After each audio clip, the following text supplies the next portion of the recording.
kunut subuh terus menerus, ada dalilnya, hadisnya dhaif. Dhaif itu artinya apa? Lemah. Lemah itu boleh dipakai atau tidak? Nggak boleh dipakai. Ingat tuh, hadisnya ada dhaif. Kalau dhaif nggak boleh dipakai.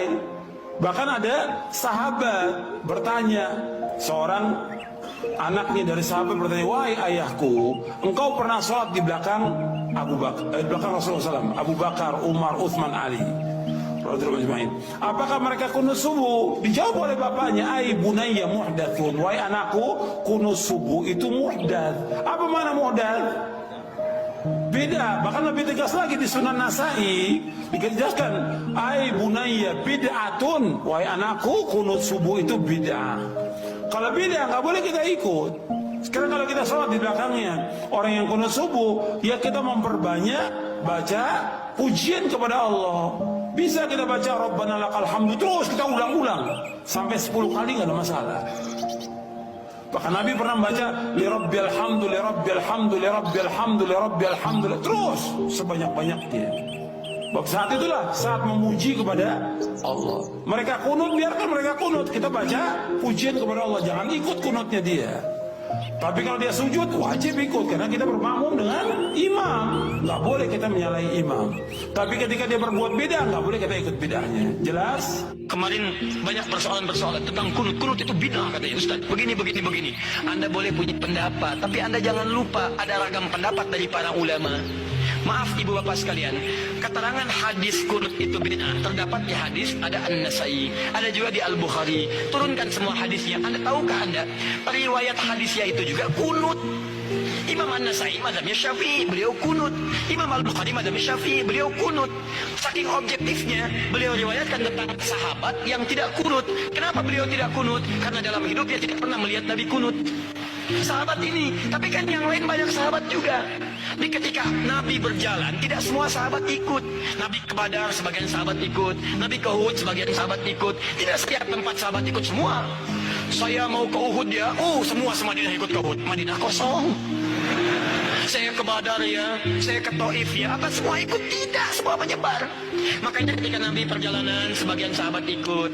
Nah, ada seseorang yang ketika berada di belakang Nabi, setiap dia sholat di belakang Nabi, dalam keadaan subuh, Nabi tidak kunut. Sedangkan sifat sahabat itu mengamalkan apa yang dilihat. Jadi yang dia lihat itu yang diamalkan. Misal Wa'il bin Hujur sholat di belakang Nabi, Nabi turun pakai lutut. Abu Hurairah sholat di belakang Nabi, Nabi turun sujud pakai telapak tangan. Walaupun keduanya tahu riwayat itu, tapi mohon maaf, mereka mengamalkan apa yang dilihat. Wa'il pakai lutut, Abu Hurairah pakai telapak tangan. Dua-duanya benar, yang salah yang pakai kepala duluan. Belum apa-apa sudah ramai kepalanya, ini bid'ah, ini salah, ini itu muka Anda dari ujung kepala sampai ujung kaki bid'ah tuh. Kenapa? Karena Anda tidak belajar hadis dengan ilmunya. Ini yang tidak kunut di belakang Nabi karena dia sholat di belakang Nabi, Nabi gak kunut. Tapi ada sebagian sahabat sholat di belakang Nabi, Nabi pernah kunut.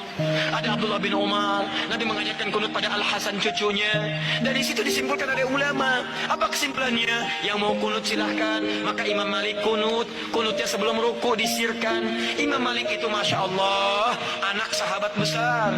Anas bin Malik, lahir anaknya Malik bin Anas, 93 Hijrah, lahirnya di Madinah, tumbuh di Madinah, besar di Madinah, jadi mufti di Madinah, wafat di Madinah, dikenal dengan Imam Madinah, Darul Hijrah, Imam Madinah kunutnya sir. Imam Syafi'i muridnya Imam Malik, lahir tahun 150 Hijrah, kunut. Beda dengan gurunya, Syafi'i dijaharkan, kunutnya ba'da ruku, bangun setelah i'tidal dijaharkan. Bacaannya sama dari Nabi, Allahumma hdini fiman hadid. Kalau jadi imam, Allahumma hdina fiman hadid. Imam Abu Hanifah wafat tahun 150 Hijrah, memilih yang tidak kunut, ngambil hadis sahabat yang tadi.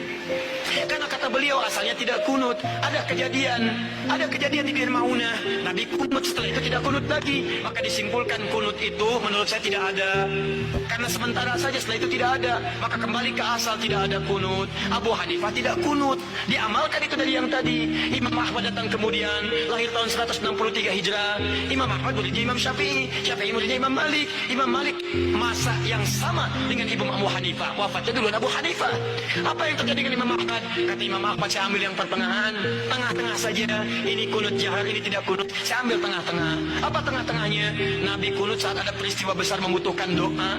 Sebelumnya tidak kunut. Saat ada peristiwa itu beliau kunut. Setelah itu tidak kunut lagi. Menurut pemahaman Imam Ahmad bin Hanbal, maka saya simpulkan kunut itu saat ada peristiwa besar saja yang butuh doa. Peristiwa besar butuh doa namanya nazilah, maka dikenal dengan kunut nazilah. Tapi hebatnya Imam Ahmad dengan Imam Syafi'i tidak ada masalah. Salat di belakang Imam Syafi'i beliau kunut. Imam Syafi'i salat di belakang Imam Ahmad beliau tidak kunut. Imam Syafi'i datang ke tempat Imam Abu Hanifah. Imam Abu Hanifah sudah wafat. Ketika beliau memberikan ilmu di tempatnya, kemudian diminta jadi imam saat subuh, beliau tidak kunut. Selesai itu kata muridnya, "Syal Imam, kenapa Anda tidak kunut?" Kata Imam Syafi'i, "Saya menghormati pendapat di tempat Imam Abu Hanifah yang tidak kunut." Luar biasa. Imam besar, ahli fikih, imam madhab, ahli hadis, paham hadisnya, tidak ada masalah. Antum bukan imam besar, jadi makmum kadang-kadang, Quran belum hafal, hadis belum tahu, Masya Allah, gara-gara masalah kunut, pada tidak ke masjid. Yang kunut benar, yang tidak kunut benar, yang salah yang tidak sholat subuh. Tuh, ini masalahnya. Jadi kalau guru-guru bersanad itu enak. Silakan, Imam Malik wafat di Madinah, tapi mazhabnya menyebar di Libya, Tunisia, Maroko. Jadi kalau antum ingin melihat mazhab ahli Madinah dulu, prakteknya di Libya, prakteknya di Maroko, prakteknya di Tunis. Tiba-tiba datang orang sekarang yang tidak tahu ilmu mengatakan, Masya Allah, lebih bagus orang Madinah dibanding dengan orang Libya. Dipecah-pecah kita di situ. Pada dua-duanya bagus. Madinah sekarang mazhabnya Ahmad bin Hanbal, datang belakangan. Yang dipraktekkan di Madinah dulunya mazhab Imam Malik, datang Imam Syafi'i, dipraktekkan Imam Syafi'i. Sekarang, maaf, yang pimpin itu mengambil mazhab Imam Ahmad bin Hanbal, dipraktekkan di dalamnya, dipraktekkan mazhab Imam Ahmad bin Hanbal. Kalau Anda ingin melihat Madinah tempo dulu, pergi ke Libya, pergi ke Tunisia, pergi ke Maroko, pergi ke Aljazair, itulah mazhab Imam Malik di sana.